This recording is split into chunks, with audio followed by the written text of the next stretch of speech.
Hi, this is Professor Makimura. We're now going to talk about India, well, South Asia to be more precise, but basically India. And again, we're going to try and do the history of India from the beginning of human history all the way to around 1500. It's going to be, like the Middle East, really, really rough. But I'm going to try and condense everything in just over an hour, as our class time is hour and 18 minutes. So here we go. All right, let me share screen. Boom. All right, here we go. So the history of South Asia until the early modern period, from the Indus River Valley civilization to the Mughal Empire. The Indus River Valley civilization was the very first civilization to emerge in modern day well, no, in South Asia. It takes place in obviously along the Indus River, which is here. And so it's pretty much in modern day Pakistan, although the northern part also covers, the northwestern part of India. But anyway, um, and it was a very impressive civilization, which did a lot of irrigation and a lot of waterworks. It had running water and plumbing and flushing toilets and things like that. Um, but unfortunately for us, we can't really read their writings. They've left writing, but we can't read them because we don't have any thing to help us decode it. We don't have something like the Rosetta Stone for these guys. So the civilization does start, really really early, but we can't read it. And that civilization basically collapses by around like 1900 BC and survives limping along until 1300 BC. Oh, I use BC and AD, by the way. This is using BCE. CE, BCE, and CE. AD means Anno Domini, the year of our Lord. So it's a Christian calendar. And BC means before Christ. So it really does use, the Jesus Christ as the benchmark to figure this out. But in other parts of the world, you don't necessarily use this calendar. So, for example, in the Islamic world, they use their year one is the Hijra, where Muhammad goes from Mecca to Medina. Um, and I think in Southeast Asian countries, which is got a very strong Buddhist influence, they use the Buddha. So right now would be like roughly around year 2500 since either the birth or the death of the Buddha. I forget which one they use. In China, the communist government uses AD and BC, but the government in Taiwan basically has said that year one is the year 1911 when they had the revolution to create the Republic of China. And in Japan, this is year two or year three of Reiwa because when the emperor changes in Japan, that's year one in Japan. So every civilization, every society has its own way to reckon time.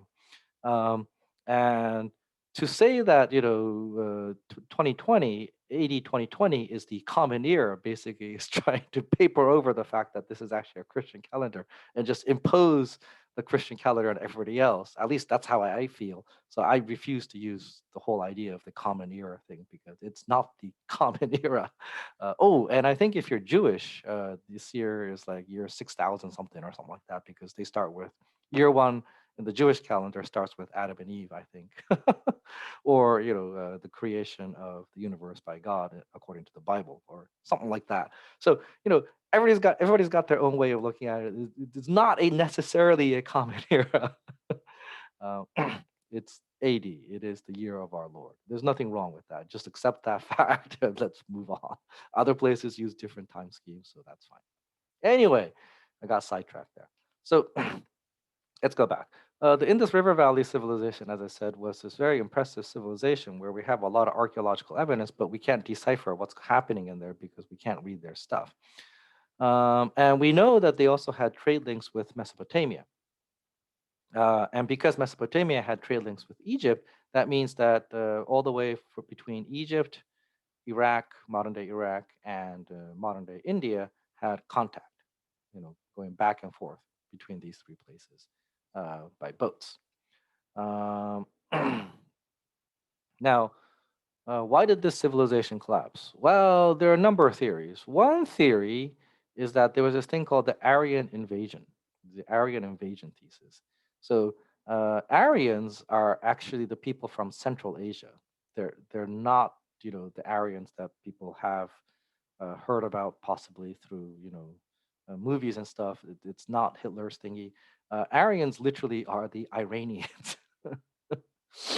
Uh, So, to clear up the model here, what happened here is that in the 19th century, linguists figured out actually that the languages spoken in Europe basically share a similar pattern. And so you got this European linguistic family. And then you had these linguists who studied also languages in India and realized that, oh, wait a second, a lot of the languages in India are very similar to this and grammatically share. And then they discovered that the languages in Persia modern day Iran also shared similar grammatical structures, and they realized that, hey, there's this Indo European linguistic family that stretches all the way from northern India to Europe. And these linguists, for some unknown reason, thought that the origin of these people were in Scandinavia or like somewhere in the north, and they just gradually moved down south to conquer all this territory. And so from there, from this mistaken idea, Hitler gets the idea that you have these Aryan people that conquered, half the world, and so they are the superior people, et cetera, et cetera. Well, it turns out that through further archaeological evidence, we find out that yes, there is an Indo-European linguistic family, and they do share a similar origin, but the Indo-Europeans actually come out of Central Asia. And these Indo-Europeans, the Aryans, they come out of Central Asia. They ride chariots. They use horses, and you know the smack center of this is actually probably Iran. And the name Iran literally means the land of the Aryan people, hence Iran. Some of them went further south and went to India. Some of them went further north and west, and they came into Europe. So there you go. But yeah, I mean that's just one of those things where people, have the wrong idea and basically go with it. So, uh, such as life. Anyway, so one thesis is that these Aryan people invaded northwestern India. They came into contact with a weakened Indus Valley civilization and then conquered it. And then in its conquest, this Indus Valley civilization finally collapsed. And in the wreckage, the conquerors made the defeated slaves. And they created a new society of priests who are on top, number two being warriors, number three being the commoners, the new coming Aryans, and number four being the slaves, the conquered Indus Valley civilization people. Uh, the other thesis is that, well, there's no archaeological evidence of an invasion at all. We do have uh, legends, we do have lore about, conquest and war and all that, but it doesn't necessarily have to be, an Aryan invasion. It could be that after the Indus Valley civilization collapsed, the Aryan peoples began to move in and migrated. And then in the wreckage of that civilization, together they created a new society. And the kings of those new societies then fought against each other. So, you have conquest and war there against each other. But it's not a conquest of these newcomers versus the indigenous Indus Valley civilization. And because there's no archaeological evidence for war, I'm more prone for the area migration thesis. That makes more sense. Okay. So they migrated after the civilization collapse, which still then means, well, then why did the civilization collapse, right? That question is never fully answered. So one thing we do know is that around the time that the civilization began to decline, we know that the climactic pattern changed.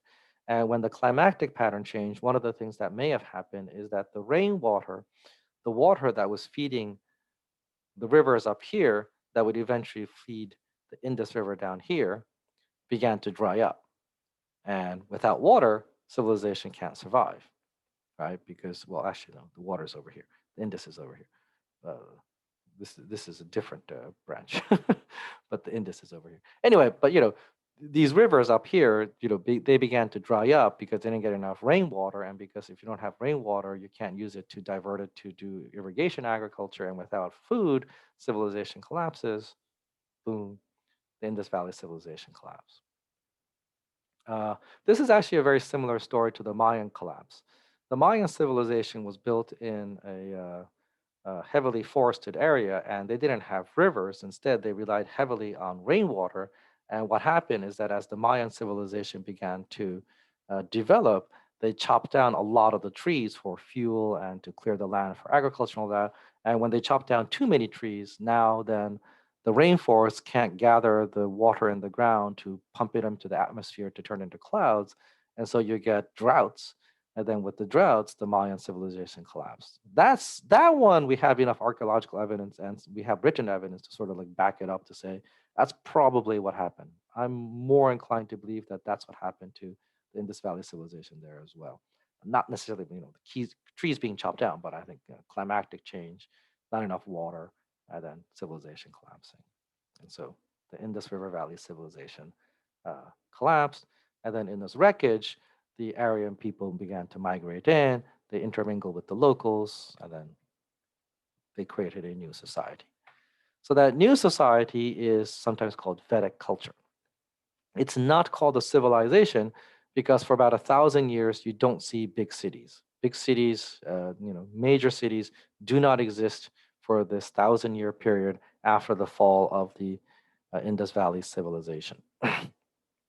This Vedic culture, we do have written historical evidence of this period, and the writing of the Vedic culture is in Sanskrit. It's in the oldest form of Sanskrit that we know. So Sanskrit is the sacred writing of the priests, and this knowledge was probably originally guarded by the priests because all the writings that we have, so in other words, the Vedas, are basically hymns and manuals on how to perform rituals to satisfy the gods that this people of Vedic culture believed.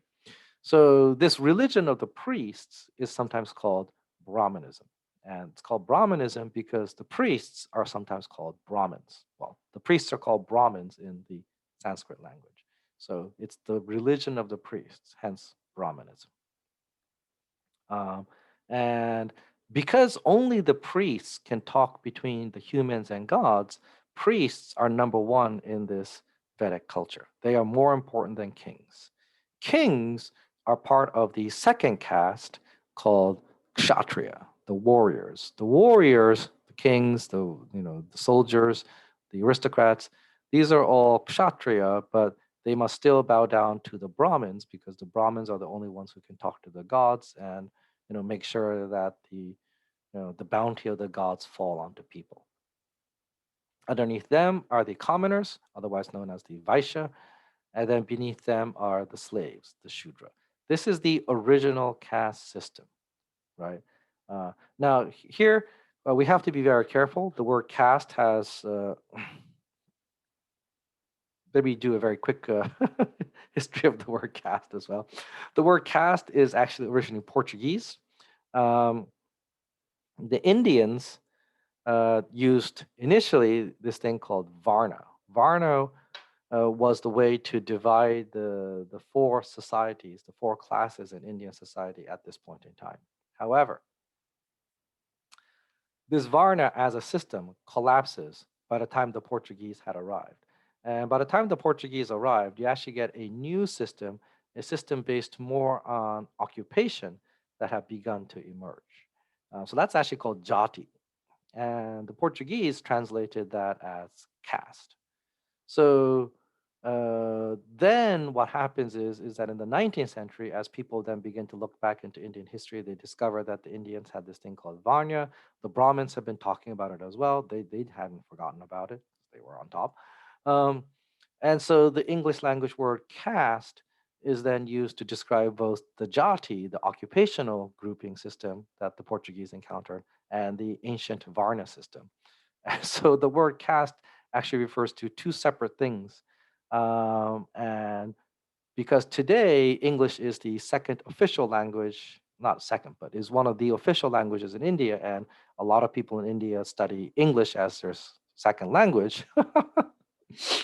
People also know the word caste in India, and so the word caste, because it confuses both Varna and Jati, people in India are now beginning to confuse Varna and Jati as well. So as historian, we have to be careful that there's actually this thing called Varna, this thing called Jati, and there's this English word caste, which refers to both, and some people are beginning to conflate Varna and caste, Varna and Jati. But anyway, for the moment, the initial Vedic cultures, Varnas, is Brahmin, Kshatriya, Vaishya, Sudra, and it's priest, warrior, commoner, slave. Later on, as people begin to confuse Varna and Jati, they would begin to say that the Vaishya actually refers to the merchant class and the Shudra refers to the peasant class, but that's much, much later. All right, so there you go. Oh, who were some of the gods in the ancient Indian religion or the ancient Brahmanic religion? The chief of the gods is actually a fellow named Indra, and another important fire god is Agni. Another important god is the god Agni.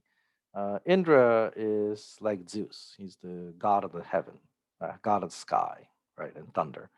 Um, so there you go. Um, Zeus or Jupiter.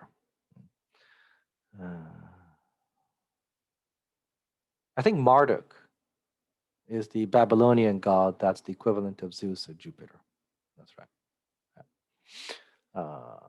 So there you go. I think that covers that. So as this Brahmanic religion, lasts for about 1,000 years, people obviously sort of get upset at it. After 1,000 years of this, some people begin to question it. Not exactly surprising. In fact, it surprises me that it lasted for 1,000 years before it really got questioned a lot. And the main problem obviously is that despite what the priests may say, if the priests don't act like real priests, and if the priests acts like terrible people, then people basically ask the question of the validity of the priesthood. And if the priests who are totally uh, awful say that the Vedas are important, and you're like, well, then, if we don't really think that the priests are that important, then how can the Vedas be that important as well? And so people begin to question the priests, the Brahmin priests, and they begin to question the Vedas. And out of that questioning, you get two new religions that survive to this day. One religion is Jainism. Jainism is a religion founded by a fellow named Mahavira, who lived from around 599 BC to around 527 BC. And he preached nonviolence. He did yogic practices. There's evidence to prove that yoga may actually be something that's been passed down since the Indus River Valley civilization. If that's the case, it's like a transmission of tradition despite the fall of civilization. And these yogic practices, people do yoga today and they think it's exercise, but it's actually not exercise. It includes meditation and aestheticism. So Mahavira basically said, and Gautama Siddhartha, the founder of Buddhism, will also say the same thing, that it's not the Brahmin priest, it's not the Vedas, it's who you are, and not who you are, it's what you do, right? It's your actions that's important. So if you're not violent, if you practice meditation, and if you are aesthetic, so if you aren't greedy, and if you don't, covet possessions, and Jain monks, Jain priests in India basically go buck naked. They wear nothing. they possess absolutely nothing, right? Uh, these people begin to question the validity of the Brahmin priests and actually begin to gain a following. Jainism does not spread outside of India for obvious reasons. The further you go from India, the colder you get, and it becomes impossible to, spend the entire year buck naked in those climates. So it's kind of hard to spread Jainism. In Buddhism, Gautama Siddhartha is the founder. He lived around, 563 BC to 483 BC. He becomes known as the Enlightened One, otherwise known as the Buddha. That's what the word Buddha means. Shaka is the name of his clan. Muni means sage or wise person. So Shakyamuni is the wise person of the Shaka clan of Gautama Siddhartha. Gautama being his family name, Siddhartha being his given name. Uh, it's like Sid Arthur. You can sort of kind of see how Indo-European languages share certain things across time and place, and why people realize, hey, there's some things that are similar. Anyway, Siddhartha basically had a similar idea as Mahavira, but he was more mellow about it. He wasn't so extreme. He preached a middle path where you don't go into extremes. And the key ideas are encapsulated in this thing called the Four Noble Truths. So the first noble truth is that life is suffering.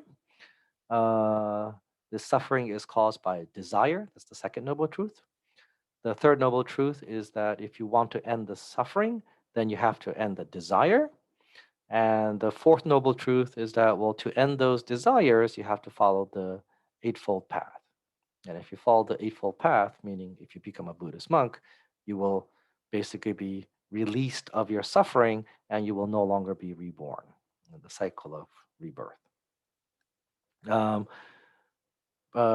in Brahmanism and Jainism and in Buddhism, basically in India, people believed in reincarnation. Um, so this is actually, not that hard to figure out. People sort of believe in the soul.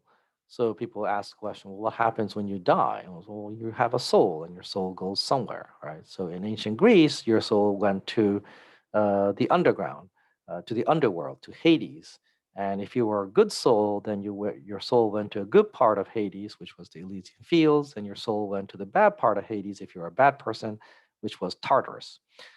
This idea is picked up by the Jews and eventually by the Christians, and so you get the idea of heaven and hell. Right? But then the Indians asked a further question. Well, then, where did the soul come from? If the soul is eternal, the soul is forever. Where did the soul come from? And their answer was, well, so that must mean that the soul never is destroyed, so the soul cycles, and so you get the idea of reincarnation. When your body dies, your soul leaves your body, and then it re-enters a different body, and you live on once again. And depending on what you do in this life, your soul will go, will be in a better body or in a worse body, etc., etc. That becomes the idea behind Brahmanism. That idea is picked up by Jainism and by Buddhism, the idea of reincarnation.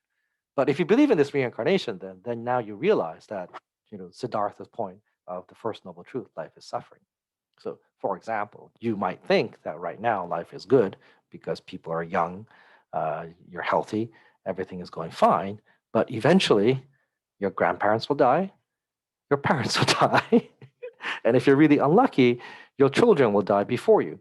And so you will be forced. You are forced to be separated from those you love. And no matter what kind of trinkets, what kind of toys you may have, that suffering will never be fully resolved. That's the idea behind the life is suffering. And you have to experience this over and over and over again as long as you're reborn. And this is what you want to be released from. At least that's the idea behind Buddhism and Jainism. Right? In Brahmanism, the idea is that eventually what's going to happen is that if you are born as a human, when you're first time you're born as a human, you're going to be born as a slave. If you do your job as a slave well, then you're going to be reborn once more as a human, and then you'll be reborn as a Brahmin or a warrior or a commoner. And then, if you're a Brahmin, if you do good deeds as a Brahmin, then when you die, your soul will merge with God, right? Your soul will merge with Brahma, with the essence of the gods, and you will be one with God. Uh, that was the Brahmanic solution, which is later then carried over by Hinduism. Uh, anyway, we don't need to go too much into this, but just like with Islam, you do need to understand some of the basic ideas behind these religions. The key thing to note here is that whether it's Christianity or Buddhism or Islam, the main world religions that really propagate has a very strong message against greed. They realize that greed is bad, right? In Christianity, greed is one of the seven deadly sins. You can't serve two masters, Mammon and God, or money and God. Same idea applies in Islam as well. In Islam, they understand that if you're a merchant, you have to earn a profit, but they also warn that human beings can't serve two masters. You can't serve both money and God. God is ultimately more important than money. Uh, and in Buddhism, the idea is the same, right? Greed is what causes attachment, and that attachment, the desire to have things, that's what causes your suffering. So you want to get rid of that. In Brahmanism, which eventually transforms into Hinduism. So Brahmanism and Hinduism is actually different. But so the religion that exists in India today is Hinduism. It's not really Brahmanism anymore. But in Hinduism, they accept that not greed, but if you are a merchant, your duty is to seek a profit, and that's okay. But I think in both Brahmanism and in Hinduism, the most important thing is your duty to do things, right? So that overrides everything else, including greed. So, in almost all the major religions, greed is bad. Like if you just covet greed, that does not lead to a good thing, uh, which is very, very different from a capitalist mindset. Because in the capitalist world that we live in today, as Gordon Gekko said, greed is good. We in the capitalist world, we have basically fundamentally said greed is good, um, which I think is wrong. I think the religions are right on this one, but we are living in a. I mean, I could talk about this more in class if you want, but let's leave it at that. All right. So, uh, why do these religions pop up around then? Well, these religions pop up just around the same time that cities begin to finally re-emerge. And this time around, the cities begin to emerge in the Ganges River plain and along the Indus River. So the Indus River, which flows along here, and the Ganges River plain flows here, and new cities begin to pop up along these rivers. And as these new cities begin to pop up along these rivers, uh, you get new urban environments, you get new merchant class people that begins to trade, and you get a lot of people who amass a lot of wealth, and the Brahmins then get that wealth or get a grip of get some of that wealth or covet that wealth, and that's probably what's causing these reactions. The warriors, in turn, the wars become more intense. The soldiers that fight are no longer small in number, because in the past they were much more smaller, village communities that fought against each other. Now it's major cities, major versus major cities. So we're talking literally tens of thousands, if not hundreds of thousands of people fighting and dying. Um, and that is what's causing these people to question the existing faith at the time, which was Brahmanism. And so you get, Jainism and Buddhism to sort of, say no, the way that the current priests are running our society is wrong. Okay. So in Buddhism and also in Jainism as well, they deny the importance of the Brahmin priests, and because they say that what's important is what you do, what they say is that no matter who you are, even if you are a slave, if you give up your status as a slave and become a Buddhist monk, or if you become a Jainist monk, then a path of salvation is open for you as well. So a path of salvation is open to everybody, as long as they adopt these religious practices.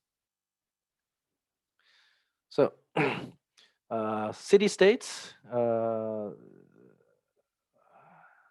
I want to say the Buddhist country was a city state, but I don't think it was. I think it actually had multiple cities.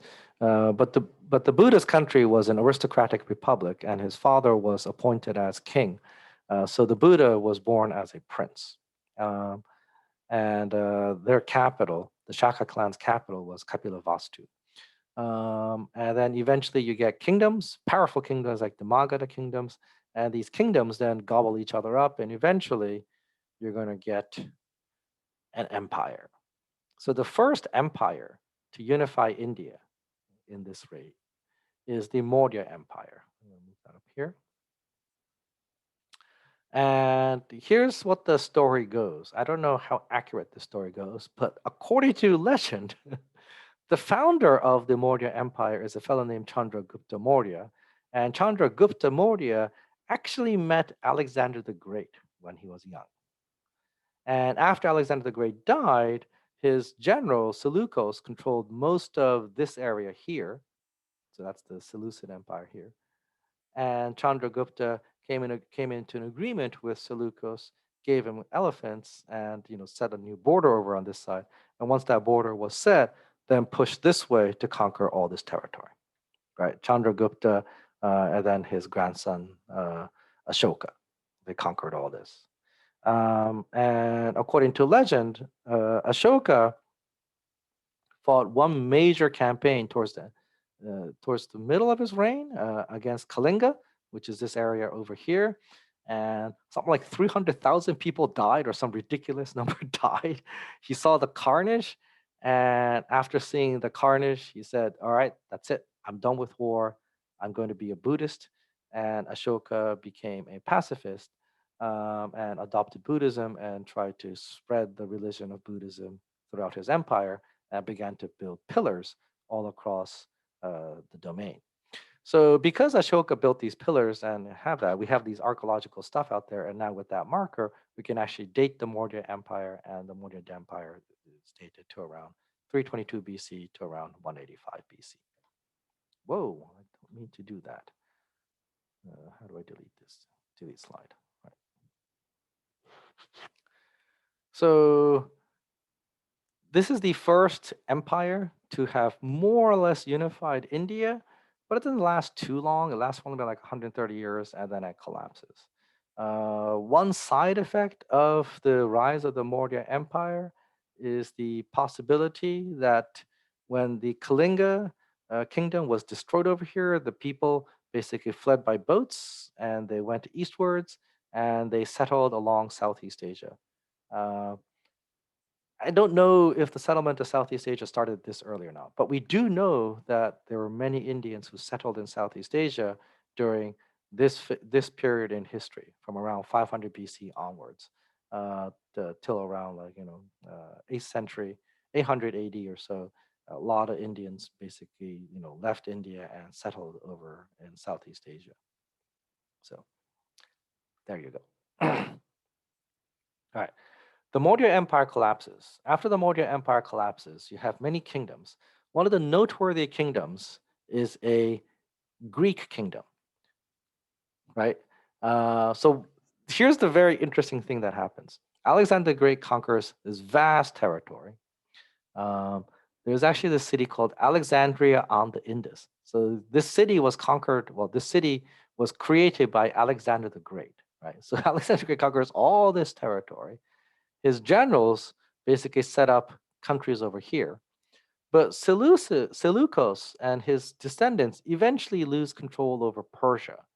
And Persia fall into the hands of these Persians once again, right? You got that Persian, Sassanid empire once again. But over on this side, you actually get surviving Greeks who fled the collapse of the Greek, kingdom over here, and created a Greek kingdom over here. And you get this Greco-Bactrian or Greco-Indian kingdoms in the northern part of India, basically for about 300, 400 years after Alexander's conquest. So you get this very interesting Greek influenced civilization over in the northern part of India. And that I think kind of shows you how historically you get these connections that link Greece, Persia, Egypt, and India. And because we have these actual historical evidence of these things, some people posit that, hey, well, maybe some Greeks, maybe some Romans made it all the way to Rome, made it all the way to China, which may be possible, right? I mean, I'm not going to discount it, but there's no historical evidence for it just yet. But the Greco-Bactrians are real. And the Greco-Bactrian kingdom, or the Greco-Indian kingdom called Gandhara, eventually adopted Buddhism. A Buddhist monk by the name of Nagasena went up there and convinced uh, King Menander, not Alexander, but Menander, convinced King Menander to convert to Buddhism. I think he's called King Milinda in the Indian text, but he's Menander. So there you go. And if you look up Gandhara art, you'll find that they are the first to start to create statues of the Buddha. Before this, the Indians didn't make statues of the Buddha because they left images of the where the Buddha was by creating footsteps, footsteps like things, or making flower motifs and stuff like that. But they didn't actually make an image of the Buddha. But the Greeks were used to making sculptures of their various gods like Zeus and Apollo and all that. And so they wanted to worship the Buddha in that fashion as well. And so they began to build statues of the Buddha, sort of modeled after Apollo. And you get this really interesting Greek looking Buddha up there. Slightly thereafter, you start to see very Indian looking Buddhist statues being created in southern India. But the very first Buddhist statues are made by these Indian Greeks. All right, so that's the kingdom of Gandhara, which will ultimately be destroyed. But you have these various kingdoms that emerge. They fight against each other for supremacy, and ultimately, about 400 years after the collapse of the Maurya Empire, you get a new empire that emerges, and that's the Gupta Empire.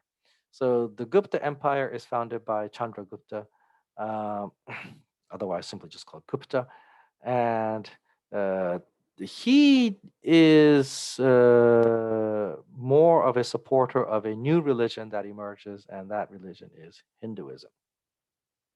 So, what's the difference between Brahmanism and Hinduism? So, here's the difference. In Brahmanism, uh, the priests really hold ultimate sway. The Brahmin priests really have final say in almost every single thing. In Hinduism, that's not the case. In Hinduism, they've basically allowed for ordinary people to worship the gods in their own way, and that is the idea called devotionalism. So the important thing is for individuals to devote their faith to a particular god. That's the most important thing. Okay, and if you need to do a particular ritual, then you call in a Brahmin priest to help you do that ritual. So, for example, if someone dies and you need to do a funeral ceremony, you call in a Brahmin priest. Or if you want a wedding ceremony, you call in a Brahmin priest and you have that ceremony. But that's a ritual, but that's not the most important thing in your relationship to God. The most important thing in your relationship with God is your faith in your God. And the gods that become popular are not the old gods of Brahmanism. So Indra is no longer the most prominent god. Igni, the fire god, is also no longer the second most prominent god. In this new religion of Brahmanism that emerges by around 500 AD, uh, that solidifies by around 500 AD, two new gods emerge that become very popular, and they are Shiva and Vishnu. So Brahma already existed, and you get this trinity: Brahma, Vishnu, and Shiva. And basically, in the new cosmology, what happens is just like human beings reincarnate, this universe itself is forever; it never gets destroyed, but it does go through a cycle of creation and destruction. So Brahma fashions the world, then Vishnu is the one who preserves it. And then finally, angry Shiva dances and destroys the world. And then once the world is destroyed, Brahma once again refashions a new world. Shiva will then, not Shiva, Vishnu will then preserve it. And then Shiva will then destroy it. So we are currently living in that fourth iteration, according to this new idea that emerges towards the tail end of Hinduism and gets adopted by, towards the tail end of Brahmanic ideas and then gets adopted by Hinduism. So uh, the pantheon changes, and a relatively minor god, Brahma, gets elevated, and two very minor gods, uh, Shiva and Vishnu, suddenly catapult to the top of the list as as one of the Trinity, the Hindu Trinity, Brahma, Vishnu, Shiva. Now, the other thing that happens with the rise of the Guptas and another attempt at recreating a massive empire is that the idea of India is formed. So, what do I mean by that? The Europeans today have a sense that Europe is one entity. And I suspect that that's because Europe has been unified by the Romans. Europe was then unified by the European Union. And so people can then, link these two together and say, hey, Europe is one unity, right? But in the Middle Ages, Europe was not unified at all, and people didn't really think of Europe as a unified entity, and that sentiment lasted all the way until the 20th century. This is the reason why, the British and the French hated each other, and they still don't like each other really. But this is the reason why the French and the Germans hated each other, and they still don't like each other. This is still the reason why the Italians and the Germans are still kind of like, pesky against each other, or the French and the Italians and the French and the Spaniards. The Europeans until the 20th century were very chauvinistic and didn't really like, get along with each other. So the idea that there is this quote unquote white race or this European unity is just totally new. um, and I suspect this whole racial identity is actually a import from the United States, where people from Europe come to America, and then they live in America, and they adopt this new racial identity. And as America becomes very popular in world culture, that through Hollywood and all that, that gets exported out towards Europe, and the Europeans, once you get the idea of a European Union, European unity, they begin to identify themselves as white, quote unquote. But before that, there's no such thing, right? The French and the Germans, the British and the French, or the English and even the British, right? The English and the Scots, they still hate each other. Uh, the Irish and the English, it's like they don't get along. They didn't get along. And the same was true in India, right? The Indian kingdoms, if you were in northern India over on this side, if you're in northern India over on this side, if you're in southern India, whoops, if you're in southern India down here, it's like you didn't think of yourself as being part of one country or being sharing the same culture. But with the two experience of the Maurya Empire and the Gupta Empire, you get the sense that, hey, we may not be able to unify politically, but culturally, we do share certain things. We all believe that there's this thing called reincarnation. We all believe in the similar gods. We may not believe in the same exact gods, but I actually do know your God and you know my God, etc., etc. And a shared cultural identity emerges. And that's the idea of India that becomes formed. Around this time as well, that trade that existed between Mesopotamia and the Indus River Valley civilization, after the recreation of the Maurya Empire and the kingdoms, trade revives, and you now have extensive trade between the Romans, the Indians, and the Southeast Asians. And the Romans, remember, controlled the entire Mediterranean. So basically, all the way from Spain to Egypt is now connected to India and to Southeast Asia. And they're connected to Southeast Asia possibly because Kalinga, after its destruction by King Ashoka uh, or Emperor Ashoka, these Indians fled over here. But even if that's not the case, by 400 AD, we know for sure because we have historical evidence of archaeological evidence and historical evidence of Indians in Southeast Asia and places like Java. Uh, and a little bit later, they'll be in places like modern day southern Vietnam and all these places. So just think about that, right?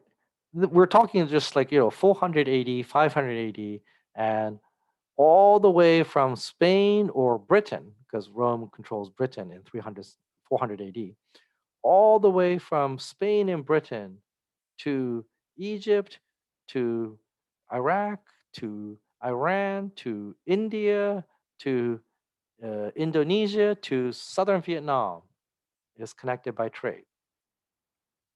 Human beings have been connected with each other for a very long time. We we think globalization is new, but it's not. It's just an old process that's been going on slowly over time. Okay, so by 600 AD, what has happened? Well, over out west, the Roman Empire has collapsed, and the Western Roman Empire is no longer. The Eastern Roman Empire survives, but it's now fighting. It's now going to fight a new threat called Islam. Islam, 100 years after this, by 700 AD, is going to dominate the Middle East. And India is divided still. The Gupta Empire, which had temporarily unified India for about 200 years, collapses. Right, the Gupta Empire, which had unified India for about 200 years, well, about actually 300 years, collapses, and India is once again divided, and the divide is between north and south, and the north is divided further between the west and the east.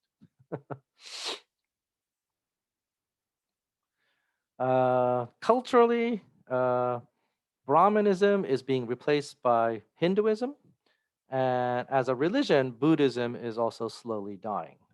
And what's happening here is that there was a moment of revival where the Buddhists realized that there was a tendency of the Buddhist monks to congregate in monasteries and not interact with the people, with the ordinary people. And so there was a reform to try to get the Buddhist monks and the Buddhist religion to interact with the ordinary people. That had a big revival around the first century AD. But by 500 years after this period, that has faded, and the Buddhist monks are now primarily secluded in monasteries, and the lay worshippers are beginning to now confuse the Buddha with a Hindu god or a Brahmin god, and beginning to uh, and the, the Buddhist religion is beginning to merge as being part of the Hindu pantheon. And so, starting around here, people begin to say that the Buddha is actually a reincarnation of, I think, Vishnu, and things like that. And the religion is really being held alive by the monks who really do believe in Buddhism in monasteries, in temples. That's it. And instead, Hinduism is becoming the more dominant religion. Um, which I can understand because in Buddhism, they really did deny the importance of the gods. But if you grew up in India and you know about the gods and you know about the legends of the myths about the gods and you want to believe in the gods, then you don't want to give that up. And so you'll be more prone to go with uh, the the Hindu version of the religion that exists at the time. All right. By around 600 AD, what's happening is that Muslim merchants are beginning to show up along the coasts. Arab and Persian merchants are beginning to show up along the coasts. They're setting up shop, and some Indians along the coasts are beginning to convert. This is a peaceful conversion. This does not cause any conflicts or anything like that. But over here, as the Abbasid Caliphate is going to conquer all this territory, sorry, the Umayyad and then later the Abbasid Caliphate is going to conquer all this territory 100 years later by 700. After about a couple hundred years, Central Asia will be fully Muslim. And after it becomes fully Muslim, Muslim invasions will then begin to invade northern India. And when the Muslim invasions begin to come into northern India, actually, that's the next slide here. I'll talk about that here. Um, you get a major clash between Islam and Hinduism because Buddhism is pretty much dead by this point. All right. So in northern India, what's going on? The culture of northern India is not culture. The climate of northern India is drier. The climate of southern India is wetter. So northern India tends to practice more things like wheat and millet agriculture and sorghum. They do practice some rice agriculture along the Ganges, particularly down on this side over here. So wheat and sorghum and millet over on this side, rice more on this side. and that creates a divide between the east and the west. But that also creates a divide between the north and the south because the south is dominated by rice agriculture. So the climate is different. So the food culture is different, and that makes these people feel like we're slightly different from these guys, which you can kind of understand. Like the French people eat frogs. I think they also eat horses, and if you feel like ooh that's icky, then you can't really be French, can you? uh, Same kind of thing. um, what's the weird food that the Americans eat? I don't know. Um, Actually, Americans don't eat that many weird food, but people around the world eat weird food. Like, oh yeah, so like the Scots eat haggis. Like, I have no idea what the haggis is. I've never actually tasted it, but it sounds disgusting. But it's like because it's cow stomach, right? It's like what the, but it's like so. It's like food culture is important in determining how people feel about culture and how they feel affinity towards a group of people or not. And that, along with the linguistic changes, also is important. So uh, the Aryan migration thesis or the Aryan invasion thesis tells us that North India is eventually going to be dominated by people who speak an Indo-European language. What that means is in South India, there's going to be a lot of people who don't speak Indo-European languages because they came in from over here using chariots and they conquered all this area that's flat. So here, or they inhabited all this area that's flat. So these area here speak those Indo-European languages. But down here, where it's very, very mountainous, and down here, which continues to be mountainous, those chariots didn't make it. And so the local Indian languages like Tamil language and Malayalam survive. Well, if they survive and if their food culture is different, obviously, then their culture is going to be very, very different. This is the Deccan Plateau. Right? One last bit that I forgot to mention is over here. This is Ceylon Island. This Ceylon Island has, according to legend, had Indo-European speakers, Sinhalese people who left North India either this way or this way and conquered the island. But Tamil people living here also came over here and inhabited the northern part. So this island of Ceylon is divided into essentially two groups, but I guess initially it's three groups. You have the original inhabitants, you got the Indo-European speakers, the Sinhalese people, and you have the Tamil speakers.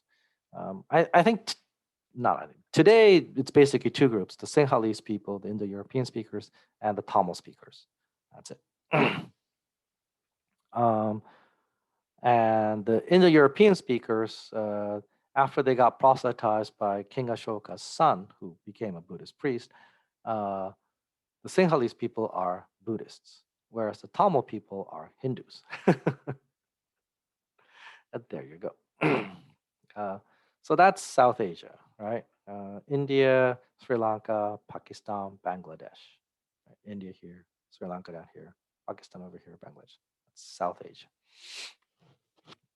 All right. So I'm getting near that 1 hour mark, so we got to start to end this. Here we go. The clash between Hinduism and Islam.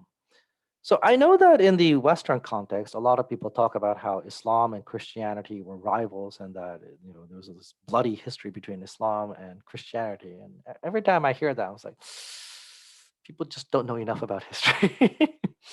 So here's what we have. Hinduism is a polytheistic religion. It believes in many, many gods, right? The two most popular gods are Vishnu and Shiva, and with Brahma, they form a new trinity, right? We talked about that earlier. Islam is a monotheistic God. It's a strict monotheistic religion. Monotheistic. Islam is a monotheistic religion, strict monotheistic religion. It believes only in one God.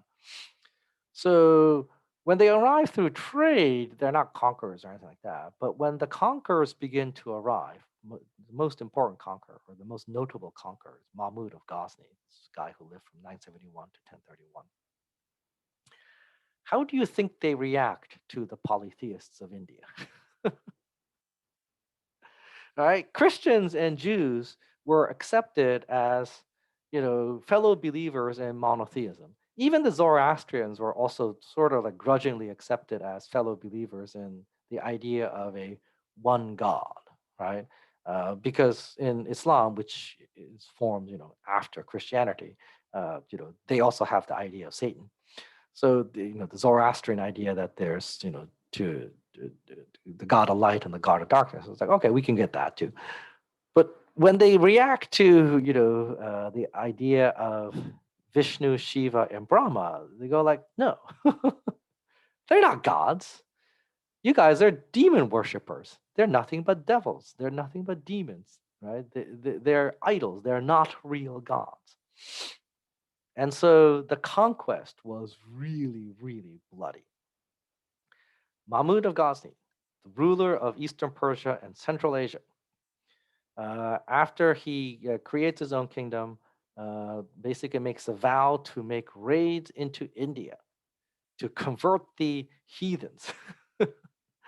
And I think it was in the seventh raid. I forget the number of which raid it was, but in one of his raids, he actually raids a Hindu. Uh, what do you call them? What do you call those places? Pilgrimage site, Somnath. He raids a Hindu pilgrimage site where a lot of Hindu pilgrims basically show up to pay respect to the gods.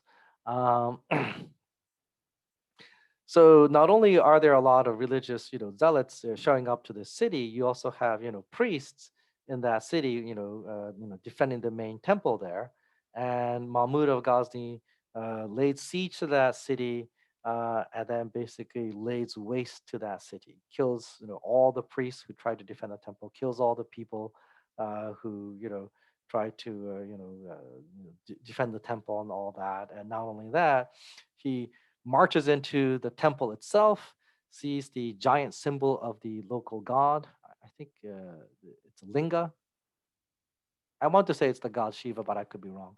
But it's a linga, and Mahmud Ghazni takes out his sword, which must have been massive and really heavy, and then smashes the linga. The linga is it's like this, right? It's like this symbol of a god. It's big. It's a big stone smash, and he smashes it. And after he smashes the linga with his sword, he orders its bits and pieces to be carried back to his main city in Central Asia, and he builds a new mosque there. Right, the mosque is the Muslim version of a cathedral. Uh, he builds a new mosque there, and on the steps to the mosque, he lays the linga there, so that he lays the pieces of the linga there, so that the foot of the faithful will trample upon the fake god till judgment day. I mean, that's intense, right? Not only is he massacring pilgrims, he's also massacring priests. And then on top of that, he's destroying the symbol of the enemy god and then using that symbol of the enemy god as steps to his mosque. And in Islamic literature, Mahmud of Ghazni is praised. He is the defender of the faith. And it's not exactly surprising that from the Indian perspective, he is nothing but a monster. So when I hear, religious conflict, I mean, this and other various stories that I get out of India between monotheism and polytheism and the insane clashes that happen is what gets to me. The arrival of Islam in India around 1000 AD also finally kills Buddhism in India. So Buddhism was a religion that survived in monasteries in India after 600 AD or so. It's been weakening. Um, when the Muslim conquerors arrived, they also encounter the Buddhists. The Buddhists basically tout that we should get rid of your desires. They say that God is not important. The important thing is to believe the words of the Buddha, who is a human being. They go, "What? You guys are atheists?" And Because in Buddhism, gods aren't that important. Right? Buddha is more important than God. In Buddhism, one of the gods, Brahma, right, actually comes to Buddha to beg Buddha to preach to the people and to the gods to convert people to lead them out to lead them to salvation. At least in Buddhism, anyway, that's the story. So the Muslim conquerors basically go out and destroy every single Buddhist temple and Buddhist monastery that they can find. And they probably don't distinguish between Buddhism and Hinduism, but they probably don't care because they're both polytheistic according to their eyes. So they're both demon worshippers. But when that is destroyed and when the monks living in those monasteries are all killed, that's it. Buddhism as a religion is dead. Whereas Hinduism, even if you kill the temples, even if you kill the priests, even if you destroy the temples, in Hinduism, the most important thing is your faith in your local god. So as long as you have faith in your local gods, that's okay, right? And you only need the priests to to perform certain rituals. So the importance of temples, the importance of priests have been lowered. So despite this intense impact of Islam in northern India, uh, India basically at the time of separation, at the time of Indian independence, when India was separated into India and Pakistan is like 90% plus Muslim. At the time of separation, India was still like only 1/3 Muslim, and 2/3 of Indians were Hindus. So Hinduism will survive despite this. Uh, uh, and the but the not and but the impact of the Islamic invasion is huge, and we should not make light of it. Another reason why it's huge is not just because of the invasions, but at a certain point after 1200s, so the Delhi Sultanate, for is the one that I have in mind. After the 1200s, they established their own kingdom in the north, and a Muslim ruler will be ruling over huge parts of northern India. The Delhi Sultanate ultimately will be the kingdom that will repel the not repel the Mongols, and the Mongols will not conquer India. Although the Mongols basically say, "Well, we weren't that interested in India because we don't really want to go into hot places because we're from a cold climate. We don't like the heat that much." And that part is true. The Mongols don't really try to conquer too far down south. And they didn't have trouble in places like southern China and in Vietnam where it's really hot. Okay, so this is now the map of South India, where where if North India is dominated by the Delhi Sultanate, South India is divided into many kingdoms. These are mostly Hindu kingdoms, um, and in that political chaos, the social order that classical India had created is gone. The Varna system, where the Brahmins are on top, the Brahmin priests are on top, the warriors second, the uh, commoners third, and slaves last, is gone. And the reason why it's gone is pretty freaking simple to understand. Just imagine this, saying this to a Muslim conqueror. You may be a conquering king, my king, but we, the Brahmin priests, the priests of the polytheistic gods, are more important than you.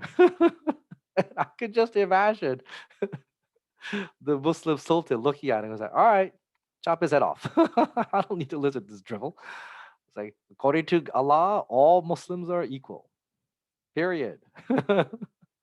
And you polytheists are beneath us monotheists. No questions. No more. I will not brook any questions to that, period. So, with the arrival of the Muslim conquerors, the Varna system is just gone. It's just not possible. But with the arrival of the Muslim conquerors, you also get the resistance to them, right? A lot of Indians don't like these Muslim conquerors. A lot of them want to maintain their belief in their own gods still. And so you get new warriors that emerge. So you get Rajputs, Jats, and Marathas. And all of these are new occupations. So these are all jatis that emerge. They are not kshatriya. So the Rajputs, which literally mean Rajaputra or child of a king, uh, were originally considered to be mixed varna because they're not pure kshatriya, so they were considered to be lower than the kshatriya, but because they become intense resistors against the Muslim invasion, they eventually become seen as the ideal kshatriya. And the name child of a king basically is adopted as we are the descendants of kings is how they begin to see themselves, and they are primarily Hindus. But as the name implies, the original name implies, child of a king, they were probably guards or soldiers of various kings. So they were like probably commoners, maybe even slaves who were used as guards or soldiers to fight in wars, and eventually they came to see themselves as this new occupational group of warriors. The Jats are originally pastoralists.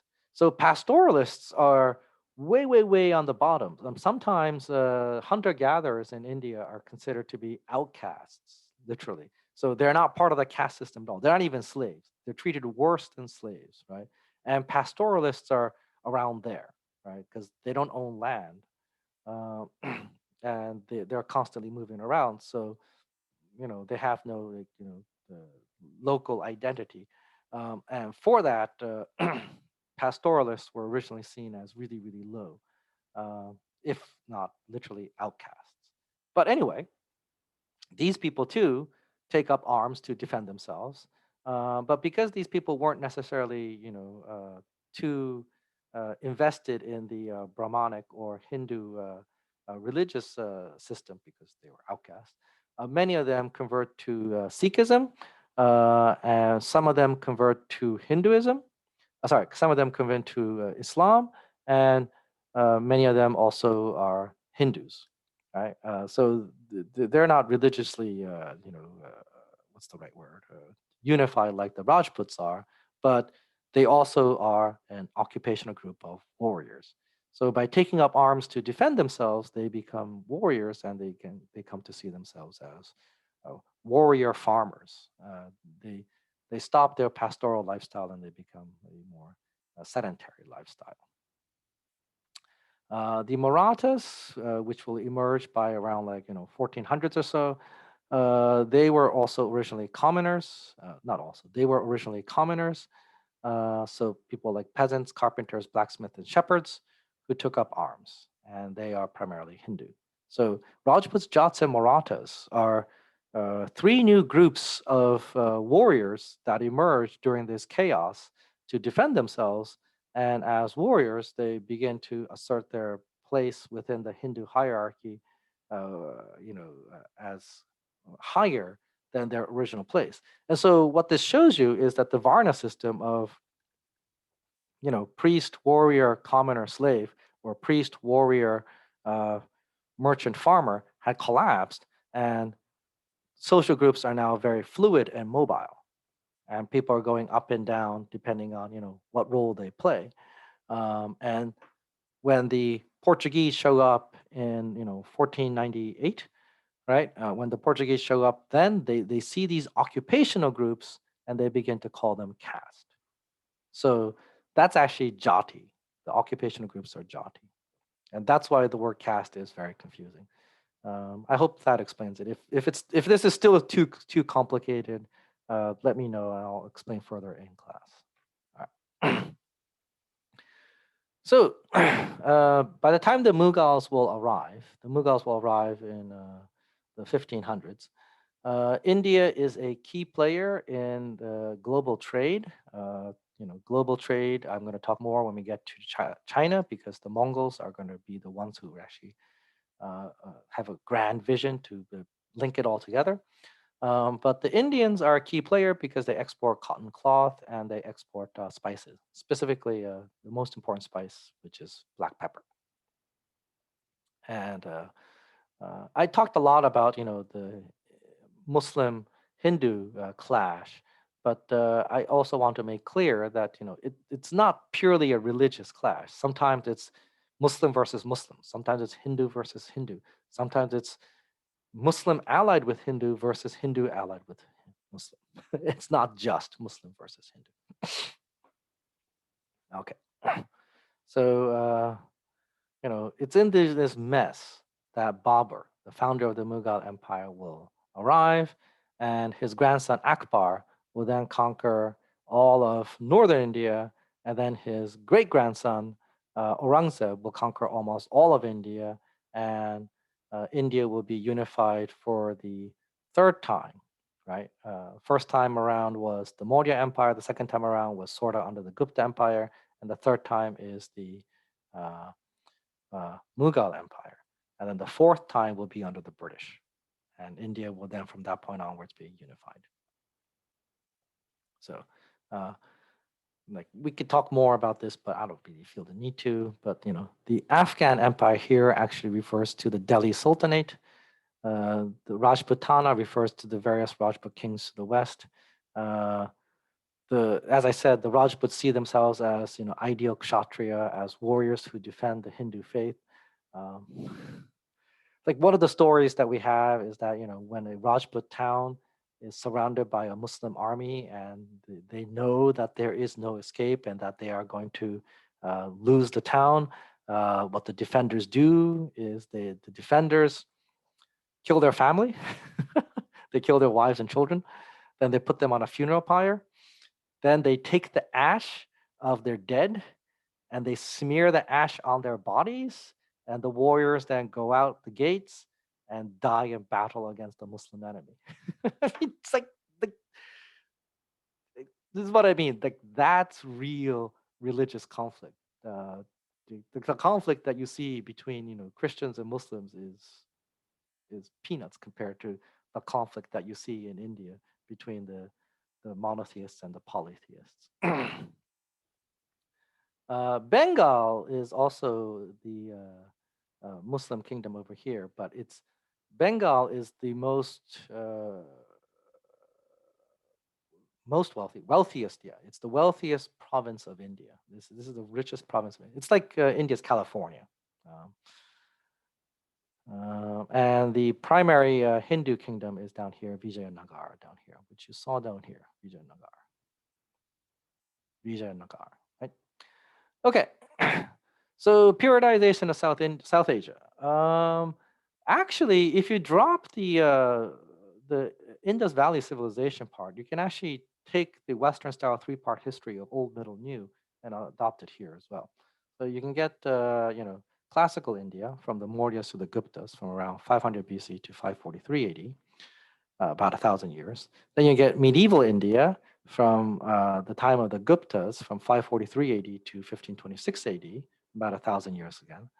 And then you get 500 years of modern India, where the early modern period is basically the period of India under Mughal rule from 1526 to 1803, although Mughal rule really collapses by like early 1700s.